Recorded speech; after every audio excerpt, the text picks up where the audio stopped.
할렐루야. 네, 하나둘씩 교회가 아름답게 꾸며지고 있습니다.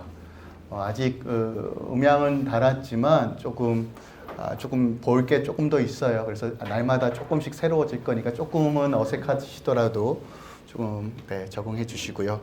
특별하게 제가 아침마다 말씀을 올리는데 저도 알고 있습니다. 발음이 안 되는 발음이 몇 개 있어요.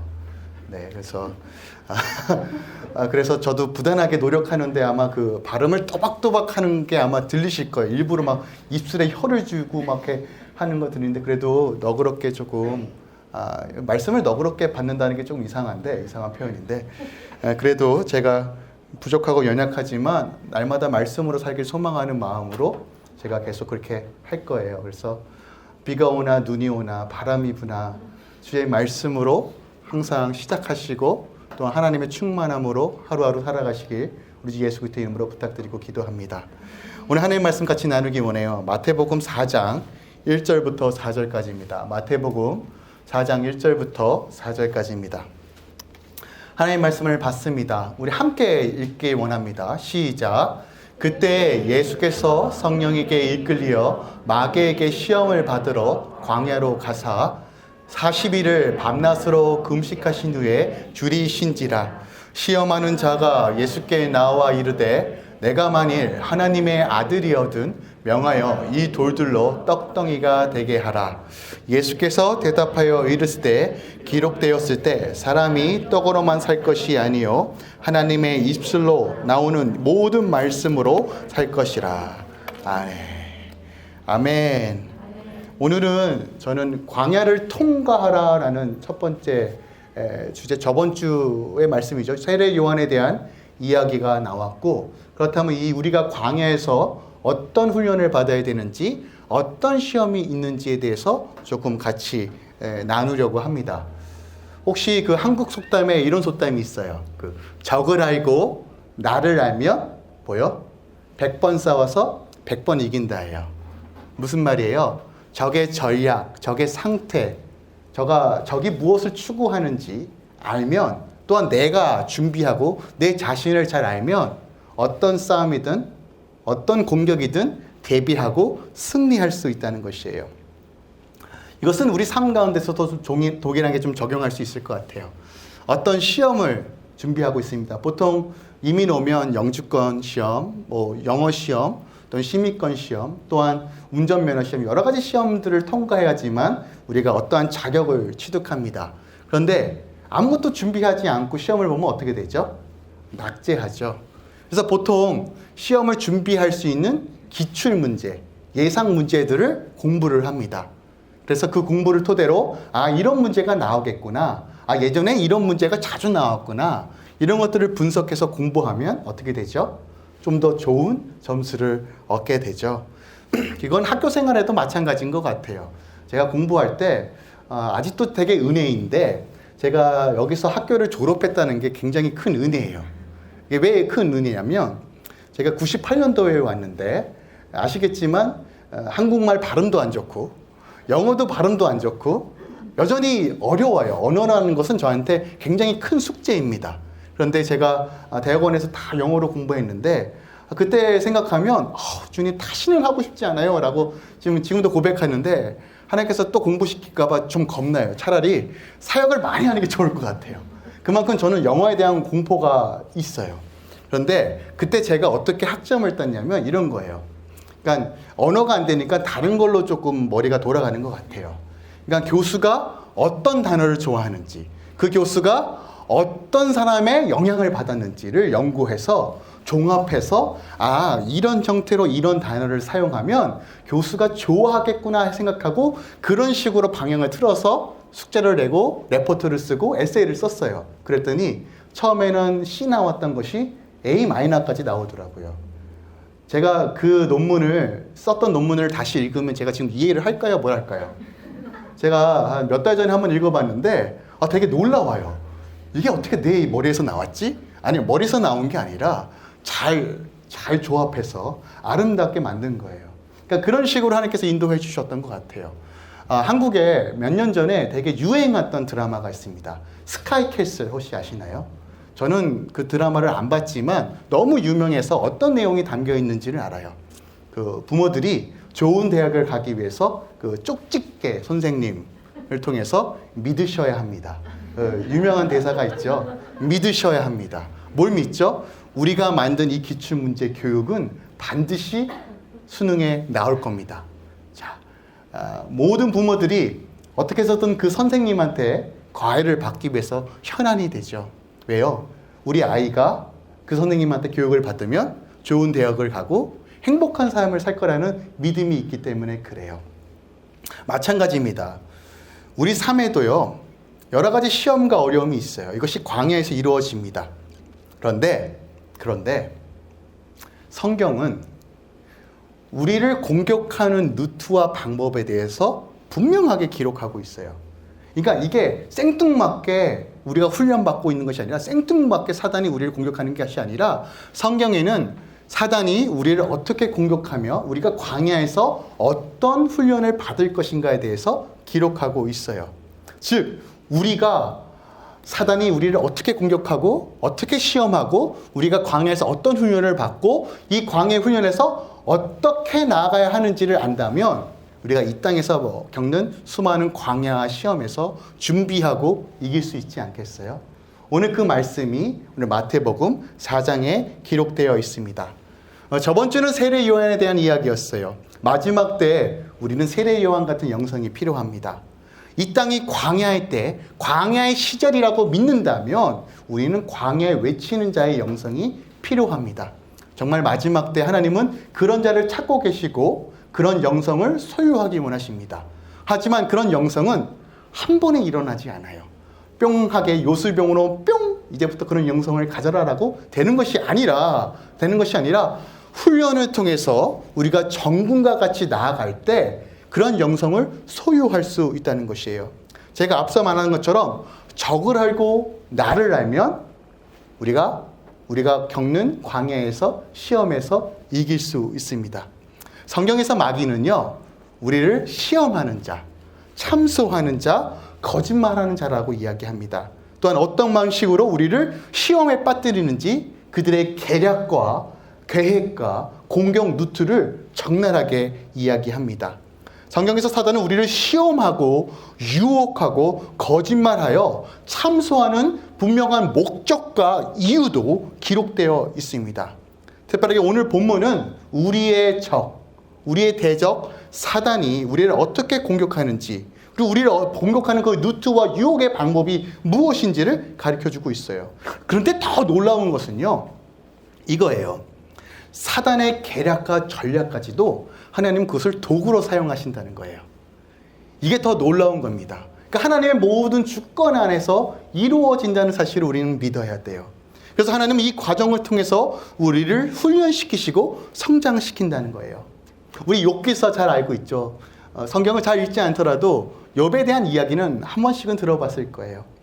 정말 욥의 삶이 완전히 무너졌습니다. 모든 것들을 잃어버렸어요. 동방의 의인이었고 모든 것을 소유했던 그 인물이 어떻게 넘어지죠? 사단이 넘어뜨립니다. 네, 마치 사단이 욥의 삶을 좌지우지하는 것 같은데 성경을 자세히 보세요. 그의 생명은 건들 수 없어요. 그리고 하나님께서 그가 온전히 믿음을 지키고 하나님 바라봤을 때 갑절의 은혜로 회복시켜 줍니다. 그러니까 사단의 시험조차 하나님 손에 있다는 것이에요. 이런 믿음이 우리에게 주는 유익이 무엇일까요? 내가 겪고 있는 이런 광야의 시간 속에서도 여전히 하나님의 손은 우리를 지키시고 인도하신다는 거예요. 특별히 코로나 시절에 우리가 참 많은 것들이 어그러져 있어요. 하지만 기억하세요. 하나님은 이 광야에서 우리를 훈련시키시고 계십니다. 마지막 때 우리를 더 많이 훈련시키실 거예요. 광야는 우리가 매 순간 일어나는 영적 전쟁 같은 곳입니다. 그때 극심한 영적 전쟁 중에서 우리가 잘 준비해야 됩니다. 아무런 준비 없이 시험 보면 어떻게 된다고 했죠? 망해요. 맞습니다. 환경을 통해서 상황을 통해서 주님께서 너무 지금 분명하게 우리에게 말씀하고 있어요. 특별하게요, 오늘 광야에서 예수님께서 받으신 시험에 대한 내용을 자세히 분석하고 자세히 연구하다 보면 온 인류가 겪고 있는 보편적인 연약함, 보편적인 재성, 또한 보편적으로 사단이 우리를 공격하는 정확한 루트가 너무 분명하게 보입니다. 사단이 우리의 어떤 부분을 공격하고 어떤 부분을 넘어뜨려서 결국 하나님으로부터 분리시키려고 하는지 그 방법이 적나라하게 보여지고 있어요. 우리가 읽진 않았지만 마태복음 1장과 2절은 예수님의 탄생에 대해서 이야기합니다. 이 부분은 저희 크리스마스 시즌에 한번 나누기 원해요. 그리고 3장에서는 왕의 길을 준비하는 자의 삶에 대해서 나누고 있고 4장부터는 이젠 광야에서 본격적으로 주님께서 공생의 사역을 하시기 전에 어떤 훈련을 받았는지, 그가 우리의 참되신 왕이심을 증명하는 장이 바로 마태복음 4장이에요. 오늘 본문엔 이렇게 시작합니다. 1절입니다. 그때에 예수께서 성령에게 이끌려 마귀에게 시험을 받으러 광야에 갔다라는 거예요. 마태복음은 굉장히 젠틀하게 표현되어 있는데 마가복음은 조금 더 거칠게, 조금 더 생동감 있게 표현되어 있어요. 마가복음은 이렇게 기록하고 있어요. 성령이 곧 예수를 광야로 몰아내신다라는 거예요. 끌고 가셨다는 거예요. 광야에 갈 수밖에 없도록 미치셨다는 거예요. 젠틀하게가 아니라 과감하게. 우리가요, 광야라는 곳을 생각할 때 여러 가지 것들을 생각합니다. 협착하고 아무것도 없고 사람이 살 수 없는 곳. 하지만 모세는 광야에서 하나님을 만났고 엘리야도 광야에서 하나님을 만났어요. 예수님은 광야에서 기도하셨고 그곳에서 이적을 베푸셨습니다.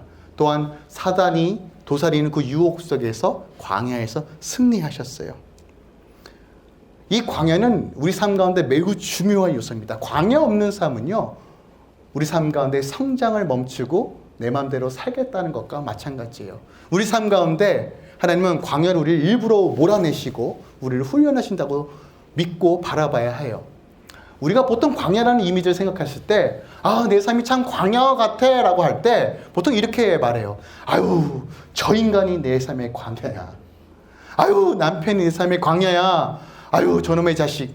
아유, 새끼들이 내 삶의 광야야. 라고 말하기도 해요.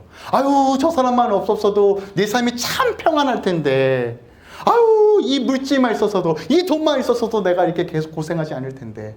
이런 것들을 광야로 생각한다고요. 혹은 이렇게도 생각해요. 아유, 내가 하나님 앞에 범죄하여서 하나님 앞에 혼나고 있구나. 내가 하나님의 형벌을 받고 있구나.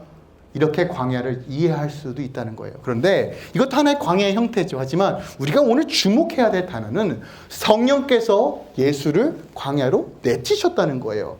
다른 말로 하나님께서 우리를 시도 때도 없이 광야로 내칠 수도 있다는 거예요.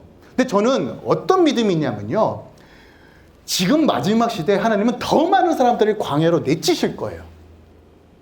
왜 그럴까요? 광야에서 무엇을 하기 위해서? 지금 훈련받을 때라는 거예요. 앞으로 훈련의 때가 끝나고 대추수와 대환란의 때가 오면 그때 믿음을 지키고 그때 환란에 견딜 수 있도록 우리 안에 무장되어야 돼요. 근데 훈련소가 어디라고요? 광야입니다. 그럼 하나님께서 그날이 속히 올 거라는 것이 너무 뻔한데 그의 자라가는 자녀들을 내버려 두실까요? 아니요. 저는 지금 이 시즌이 더 많은 사람들을 하나님께서 광야로 내모실 것 같아요. 사랑하시니까. 마지막 때를 견뎌야 하니까. 그러니까 지금 우리가 겪고 있는 이런 어려움들은요, 지극히 당연한 것이에요. 여러분, 이걸 피하려고 하시면 안 돼요. 시험은 피하는 것이 아니라 마주하는 것입니다. 마주하고 풀어야지만 해결할 수 있고 얻을 수 있습니다. 성령께서 일부러 예수님을 광야로 내치셨어요. 우리도 하나님께서 광야로 지금 내치실 것입니다. 다양한 형태로요. 다양한 방법으로 우리를 내치실 거예요. 근데 이 광야에서 대체 어떤 훈련을 받을까요? 사단은 이 광야에서 우리에게 무엇을 요구하고 어떻게 우리를 유혹하고 우리의 마음을 무너뜨리고 우리의 믿음을 깎아버릴까요? 그 방법을 알아야 한다는 것이에요. 오늘 주님께서 40일 금식하셨다고 했어요. 구약에서 금식은요, 전쟁과 멸망이 임할 때, 메뚜기 때, 재앙이 임할 때, 혹은 포로지에서 돌아왔을 때, 죽은 자를 애도할 때 금식했어요. 그런데 신약에서 이것이 조금 변질되었어요. 어떻게 변질되었냐면 당시 바리새인들은 일주일에 2번씩 금식했어요. 간헐적 단식이죠. 살찌지 않았을 것 같아요. 네. 그런데 자기가 금식하면서 이렇게 표현하는 거예요. 나 금식해, 나 거룩해, 나 온전하게 살아. 남에게 보여주기 위해서 금식했다는 거예요. 마치 자기의 의를 자랑하기 위해서 금식했어요. 그래서 사복음서에 보면 예수님께서 금식하는 바리새인들을 열렬하게 비난하십니다. 야, 너 그거 그렇게 하는 거 아니야. 그게 하나님의 말씀 따르는 게 아니야. 라고 가르쳐 주세요. 그리고 40일은 어떤 의미가 있냐면 인간의 한계의 최대치를 의미해요. 그러니까 인간이 견딜 수 있는 최고의 리밋이 40일이라고 성경에서 보고 있습니다. 그리고 40일은 징벌과 고통, 인내가 완성되는 기간이라고 성경은 말해주고 있어요. 40일 동안 금식하시면서 인간이 느낄 수 있는 최대치의 굶주림과 목마름을 경험하셨어요. 왜 그러셨을까요? 우리의 삶에 공감하시기 위하여. 본인께서 직접 그것을 다 감당하신 거예요. 육신적으로 가장 피곤할 때, 연약할 때, 그때 시험하는 자가 찾아옵니다. 그리고 말해요. 오늘 그 부분인 거예요. 정말 배고파 일사되기 일보 직전, 목말라서 정말 물 한 모금, 그 한 방울이라도 먹고 싶어하는 가장 그 절박한 그 순간에 사단이 찾아온 거예요. 여러분, 우리 육체가 연약하면 정신도 쉽게 무너지죠. 특히 우리의 몸은 정신과 육체는 연결되어 있어요. 그래서 육이 건강하지 못하면 영도 피폐해지기 쉽습니다. 그래서 영과 윤과 혼이 늘 건강할 수 있도록 그 밸런스를 유지하는 것이 중요해요. 이런 부분은 제가 또 나중에 다시 나누겠지만 성령의 의지하고 하나님 통치 안에 있을 때 우리가 이것을 잘 관리할 수 있습니다. 오늘 육신적으로 피곤하신 상태예요. 가장 유혹에 쉽게 노출될 수 있는 상태라는 것이에요. 오늘 본 말씀을 우리가 자세히 보면요, 인간이 가장 보편적으로 짓는 연약함, 제 속성이 나와요. 그러니까 오늘, 다음 주, 그 다음 주 예수님께서 받으신 시험을 하나씩 나눌 텐데 이게 단계적으로 되어 있거든요. 그러니까 우리가 이 세상에서 살아가면서 사단이 어떤 방법으로 우리를 쿡쿡 찌르는지, 어떻게 넘어뜨리는지를 나오는데 오늘 첫 번째 시간으로 정말 이 세 부분만 우리가 잘 연구하고 공부하면 우리가 사단의 공격에서 능히 이길 수 있어요. 이 내용은 창세기부터 요한계시록까지 성경 전체에서 나누고 있는 인간의 연약함과 죄성을 함축, 엑기스라고 보시면 돼요. 오늘 본문은 우리에게 말합니다. 적을 알고 나를 알면 우리가 예수님처럼 광야에서 수많은 만남, 시험과 어려움을 만날 텐데 능히 이길 수 있다라고 말합니다. 그 시험, 오늘 첫 번째 시험 다루기 원합니다. 40일 군식 후에 시험하는 자가 예수님께 와 이렇게 말합니다. 만일 하나님의 아들이거든 명하여 이 돌들로 떡덩이가 되게 하라라고 말합니다. 왜 사단이 이런 방식으로 주님께 다가갔을까요? 그런데 주님께서 왜 신명기 8장 3절의 말씀으로 사단을 무찔렀을까요? 이게 되게 중요해요. 이게 연관성 있게 생각해야 돼요. 왜 이 질문에 주님은 왜 신명기 8장 말씀을 가지고 대적하셨을까? 이 첫 번째 시험은 창세기 3장 말씀과 매우 닮아 있어요. 창세기 3장에 어떤 기록이 되어 있냐면 하와가 뱀의 유혹에 넘어가는 장면이에요. 이거 한번 다시 우리 읽기 원합니다. 3장 1절부터예요. 그런데 뱀은 여호와 하나님이 지으신 들 짐승 중에 가장 강교하니라. 뱀이 여자에게 물어 이르되 하나님이 참으로 너에게 동산 모든 나무의 열매를 먹지 말라 하시더냐. 여자가 뱀에게 말하되 동산 나무의 열매는 우리가 먹을 수 있으나 동상 중앙에 있는 나무의 열매는 하나님의 말씀에 너희는 먹지도 말고 만지지도 말라 너희가 죽을까 하노라 하셨느니라. 뱀이 여자에게 이르되 너희가 결코 죽지 아니하리라. 너희가 그것을 먹는 날에는 너희 눈이 밝아져 하나님과 같이 되어 선악을 알 줄 하나님이 아심이라. 여자가 그 나무를 본즉 먹음직도 하고 보암직도 하고 지혜롭게 할 만큼 탐스럽기도 한 나무인지라. 아멘. 자, 보세요. 사단이 어떻게 유혹하냐면 오늘 본문에는 만일 너가 하나님의 아들이거든 이라고 얘기해요. 마귀가 예수가 하나님의 아들인 걸 몰랐을까요? 알죠. 그가 능력이 계신지 있는지 없는지 몰랐을까요? 알아요. 그런데 앞에 무엇을 붙여요? 만일이란 단어를 붙여요. 이 만일이란 단어는 우리 안에 의심과 불신을 심어주기에 가장 강력한 말입니다.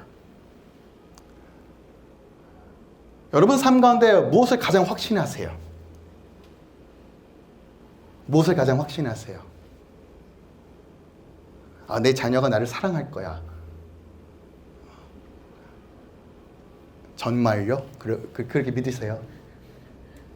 쟤는 커서 나한테 크게 효도할 거야. 안 믿죠. 만일이라는 이 단어가 들어가면 우리는 우리 안에 두려움과 걱정이 먼저 찾아와요. 우리는 살면서 무엇인가 확신할 수 있는 말이 없어요. 뱀이 여자에게 뭐라고 얘기합니까? 정말 하나님이 먹지 말라고 얘기했어?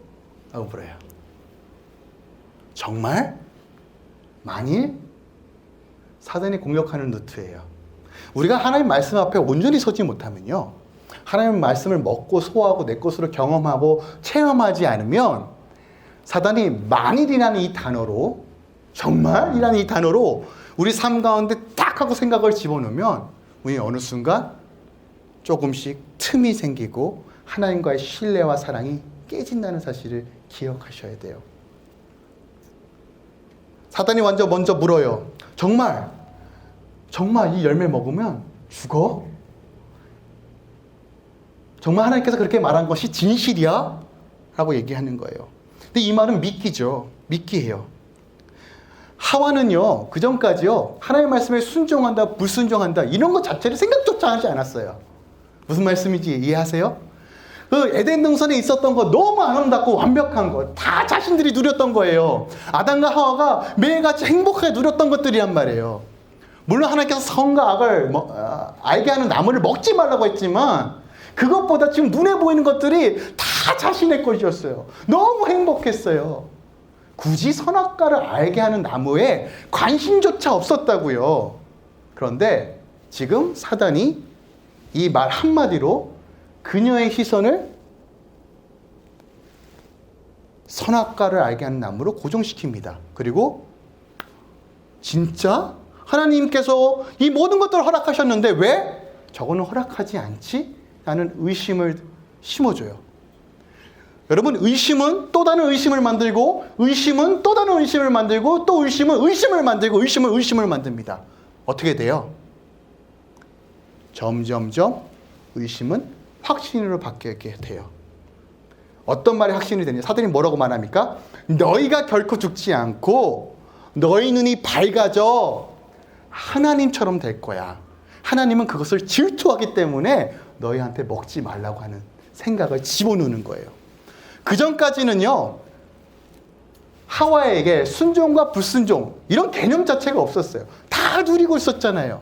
그런데 지금 선악과를 바라봄으로써 하나님께서 나를 사랑하시면 다 허락해야 되는 거 아니야? 라는 생각이 들어간 거예요. 이해하셨어요? 그리고 이 말이 확신으로 변하는 순간 오늘 6절에 뭐라고 얘기합니까? 그 선악과가 먹음직하다라고 기록되어 있어요. 에덴 동산에 먹을 게 얼마나 많아요. 저는 상상해 봅니다. 에덴 동산에 진짜 좋아하는 것만 먹어도 계속 먹을 수 있었을 거예요. 과일만 먹어도 배가 불렀을 거예요. 근데 굳이 왜 선악과가 먹음직해 보였을까요? 우리의 마음이 하나님께로 멀어지니까 세상의 것이 먹음직해 보이는 거예요. 이해되셨죠? 사단이 이런 식으로 우리를 공격한다는 거예요. 먹음직하니까 어떻게 해요? 먹어야 되겠죠? 그래서 먹었어요. 먹었더니 어떤 일이 벌어져요? 불순종, 배반, 배신. 하나님의 통치가 깨어진 거예요. 사단의 역할은 이것입니다. 우리와 하나님의 관계를 깨트리는 거예요. 하나님을 향한 불신과 불만, 배신을 유도합니다. 수단과 방법을 가리지 않고요. 오늘 본문에 주님께서 굶주린 가운데, 고통 가운데 사단은 돌을 명하여 떡이 되게 하라고 유혹해요. 이 고통을 없애기 위하여, 이 굶주림을 없애기 위하여 예수님, 예수여, 너의 능력을 사용해 라고 얘기하는 거예요. 우리 주님 전능하신 분이에요. 충분히 돌을 떡으로 만드실 분입니다. 마귀의 제안에 능히 그렇게 하실 수도 있어요. 돌을 떡으로 만드는데 뭐가 어려워요? 전능하신 하나님이. 이 떡을 만들어서 먹었다. 이게 죄인가요? 죄 아니에요. 예수님 입장에서 이건 죄일 수가 없어요. 그런데 왜 예수님께서 그렇게 안 하셨어요? 예수님은 이 땅에 오신 분명한 이유와 목적이 있어요. 뭐예요? 아버지의 나라, 아버지의 영광을 드러내는 거. 아버지의 계획을 이 땅 가운데 실현시키는 거예요. 그러기 위해서는 철저하게 아버지의 말씀 안에 있어야 되는 거였어요. 근데 사단은 알고 있어요. 예수님이 작은 흠만 있어도 온 인류가 구원받지 못해요. 그러니까 유혹하는 거예요. 너 능력을 사용해. 너 유익을 위해서, 네 육신의 정욕을 채우기 위해서 그 능력을 사용해. 저 먹음직하잖아. 저거 좋아 보이잖아. 좀 취해. 한 번뿐이잖아. 라고 유혹하는 거예요.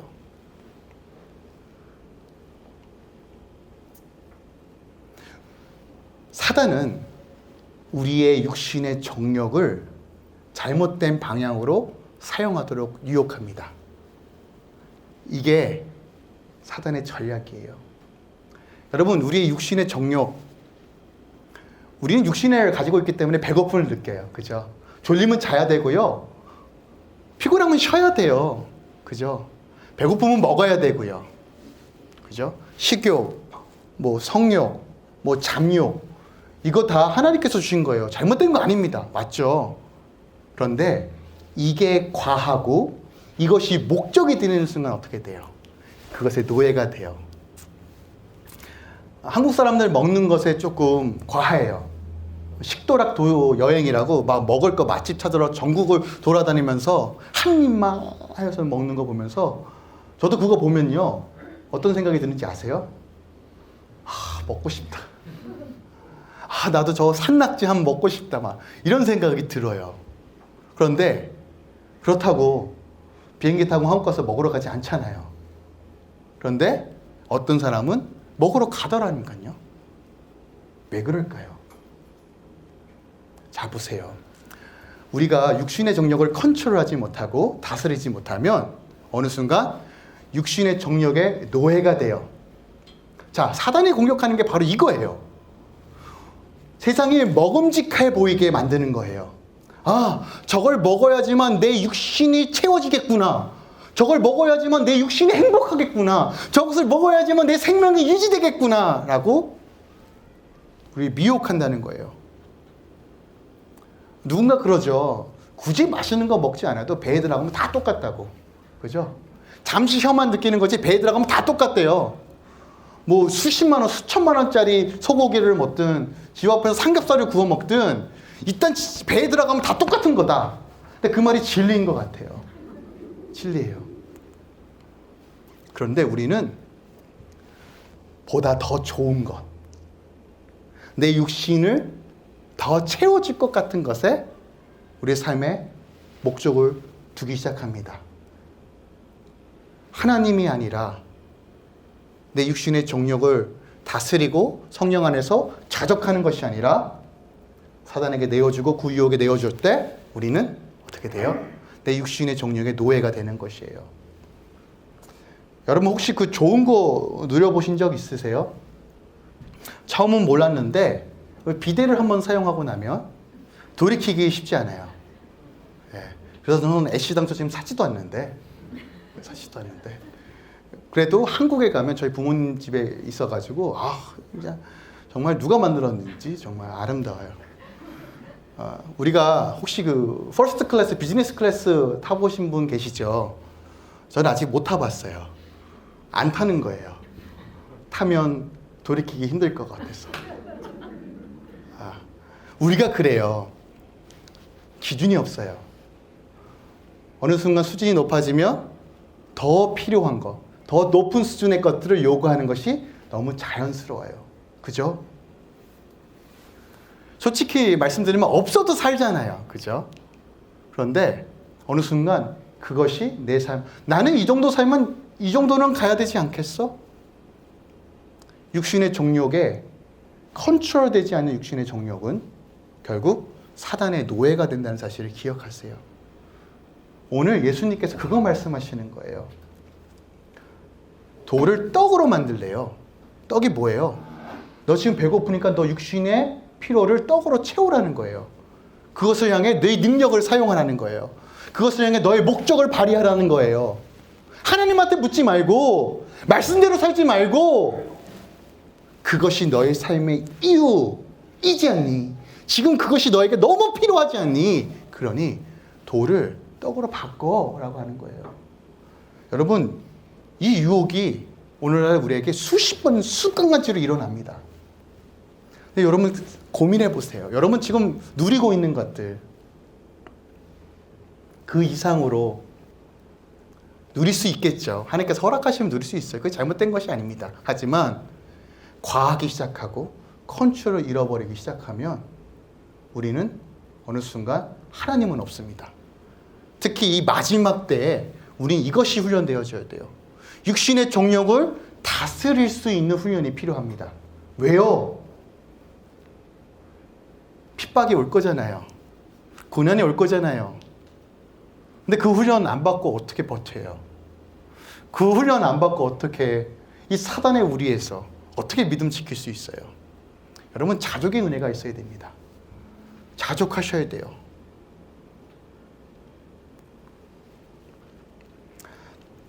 또 한 가지, 오늘날 많은 교회들이 온라인 예배를 드려요. 네, 저는 한편으로는 맞다고 생각합니다. 왜냐하면 모이지 못하니까, 법을 지켜야 되니까. 그래도 저는 법을 지키는 선 안에서 마스크를 쓰고 예배를 드리려고 해요. 왜냐하면요, 저도 집에서 온라인 예배 드려봤잖아요. 한 달. 너무 편해요. 제가 좋아하는 목사님 채널 다 돌아가면서 볼 수 있어요. 이 말씀 보다가 저 말씀 보다가 오늘 목사님 톤이 좋네 이러고 있어요. 제가 2주 지나가니까. 여러분 기억하세요. 육신을 쳐 주님께 복종하는 것에 대한 훈련이 필요합니다. 오늘 저희가 지금 1부 예배 드린 지 2주째예요. 8시 반에 시작해요. 11시 예배 지금 몇 달째, 5개월째, 6개월째 드리다가 갑자기 11시 반에 예배 인도하려고 하니까 어떤지 아십니까? 네, 설교를 코로 하는지 입으로 하는지 모르겠어요. 네, 오늘도 1부 예배 정말 거룩하게 드렸는데 정말 힘들었어요. 그래요.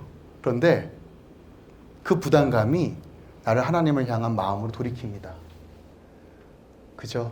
그전에는 집에서 드리면 눈곱도 안 떼고 예배 드리잖아요. 그런데 우리 눈곱 떼고 입술에 치장도 하고 화장도 하고 오잖아요. 왜요? 사람한테 보이려고요? 뭐 그럴 수도 있겠죠. 그런데 그 마음가짐이 하나님께로.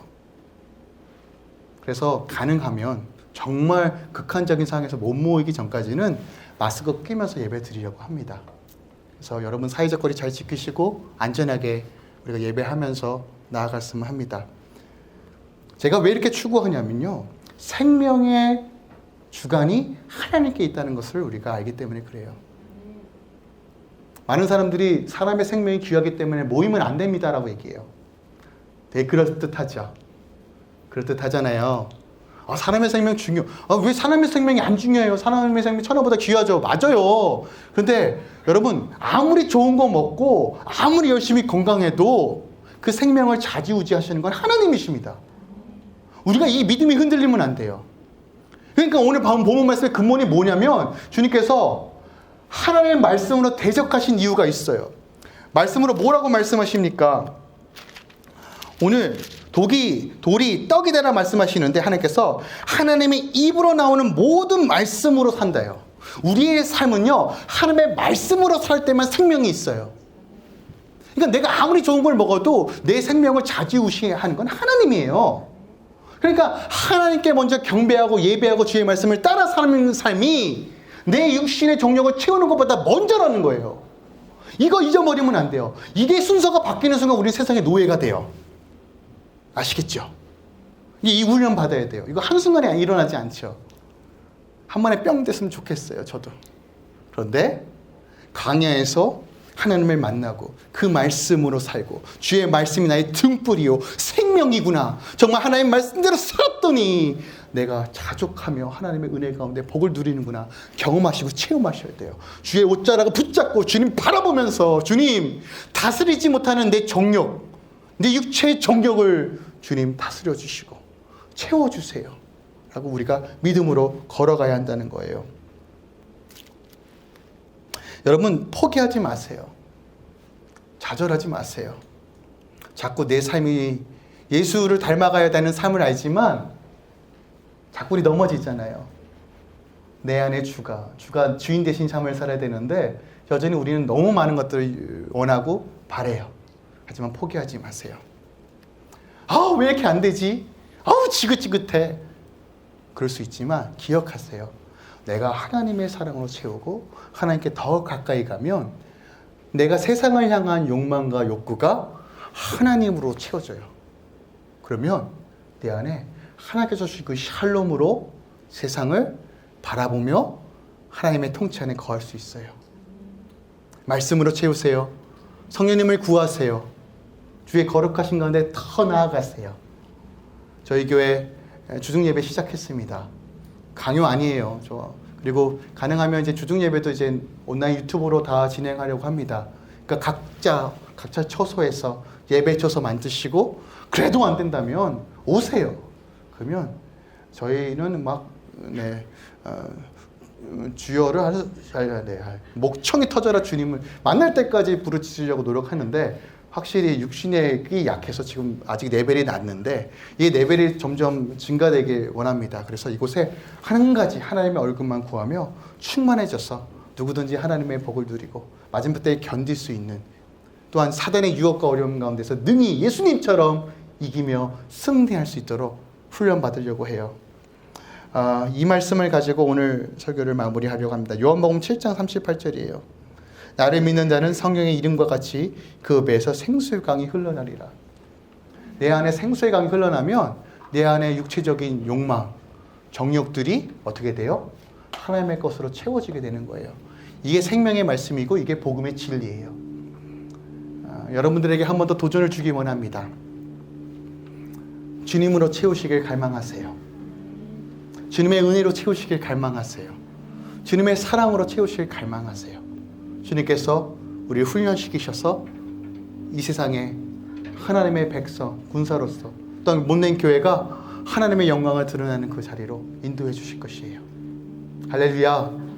아멘. 우리 함께 찬양하면서 주님 바라보기 원합니다. 나의 마음 받으소서.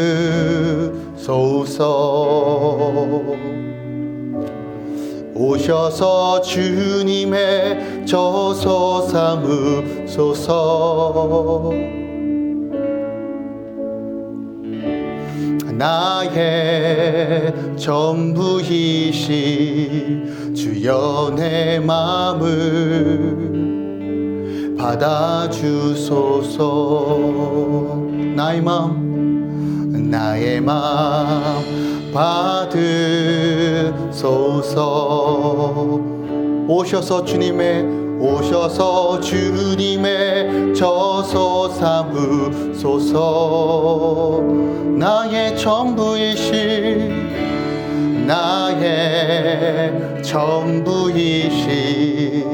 주여 내 마음을 받아주소서. 나의 마음을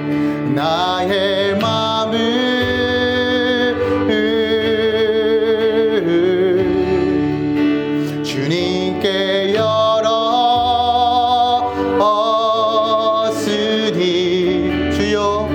주여 내게 오셔서 나의 맘에 거하여 주옵소서. 주가 기뻐하는 주의 성전에 나의 마음을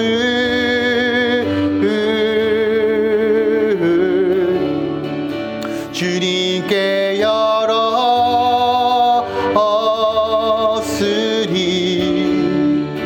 주여 내게 오셔서 내 맘에 거하여 주옵소서. 주가 기뻐하는 주의 성전 되게 하소서. 나의 마음 받으소서. 아멘. 오셔서 주님의 저소 삼으소서. 아멘. 나의 전부이시 주여 내 마음을 받아주소서.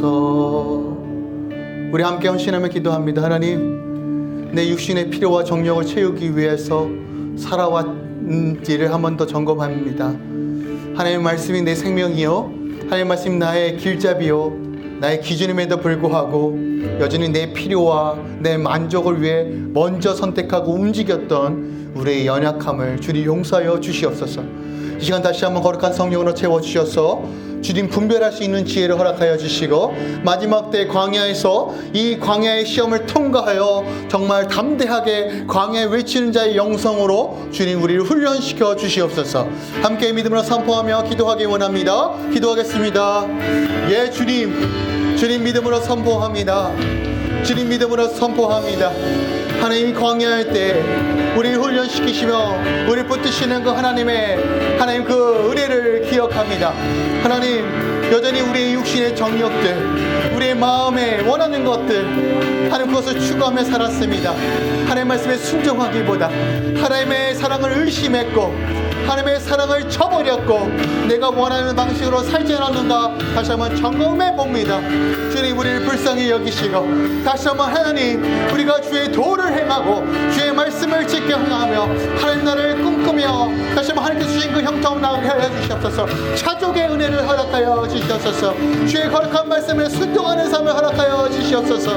그래서 하나님, 이 마지막 때, 환난과 어려움 때, 대출수의 때 하나님 믿음을 지키며 주의 영광을 드러내며 자로 역사하신 하나님을 붙들며 나갈 수 있는 믿음을 허락하여 주시옵소서.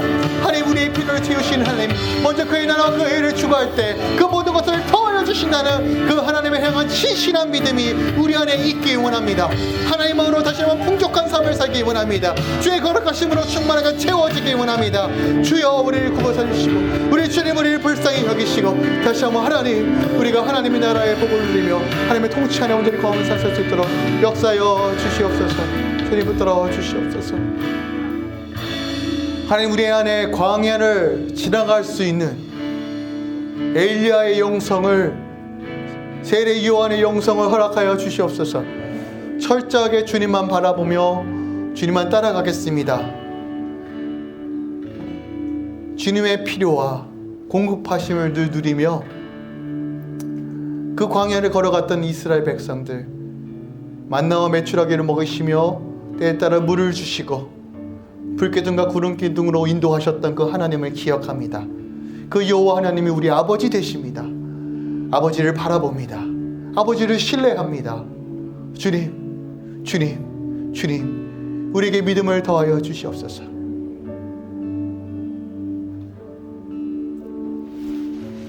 이제는 우리 주 예수 그리스도의 은혜와 우리 아버지의 놀라우신 사랑과 성령님의 내주교통 충만 역사하심이 우리도 광야할 때, 광야를 지나가는 모든 주의 성도들, 사단의 유혹과 넘어짐에 쓰러질지라도 여전히 승리하신 주님 바라보며 우리도 믿음으로 결단하고 나아가는 모든 주의 성도들의 삶 가운데 이제부터 영원까지 함께 있을지어다. 아멘.